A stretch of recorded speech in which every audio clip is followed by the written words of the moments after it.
insonlarni o'sha zor ekan shu pullarga. Mani deydi Telegramimda, Instagramimda karta qo'yish mumkin emas. Men O'zbekiston davlat anaqasidan anaqa qilingan odamman deb shunaqa deydi. Shunaqa kommentar haqorat qilmasdan, Yo'zalapa haqorat qilmasdan, chiroyli so'kaylikmi? Unaqa chiroyli, unaqa nima qilmang Go'zalapa. Baribir u bola ham endi adashdi-da, endi nima deymiz endi u bolani ham shu ishlarini davom ettirishga bir xalqdan endi bir iltimos qilib qolamiz, mayli. Dalilimiz ham bir qilgan ishlari bordir-ku, dalilimiz bo'lgan ekan. Mayli, endi uni biz qonun tomonlama endi qilmoqchi bo'lsak qilamiz. Lekin bitta endi so'kishimiz shart emas. Juda yaxshi bola, yoqib qoldi qoshlari menga. SMS yozyapti-da. Nima deb yozyapti? Menga bittasi SMS yozyapti, qaranglar.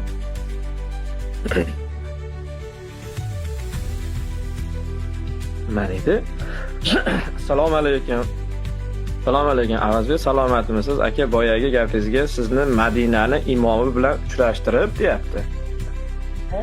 Hissiyotingizni bir ko'rmoqchiman-da deyapti.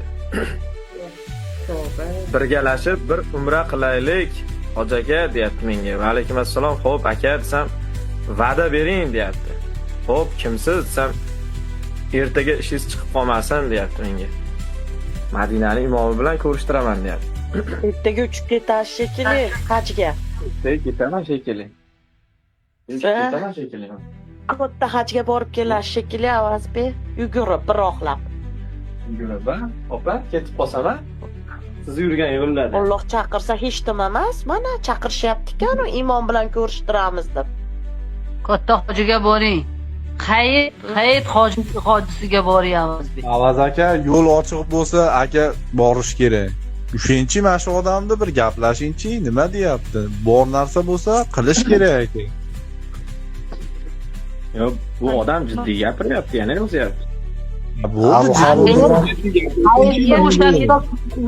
O'sha yerda o'tkazamiz deng, inshaalloh deng. Abu Halil degan programmasimi aka? Hayit hoji bo'lamiz, xudo xolasa. Katta hoji Bonu deganni osharkansiz aka, menga yozyapti. Bonu degan, Bonu.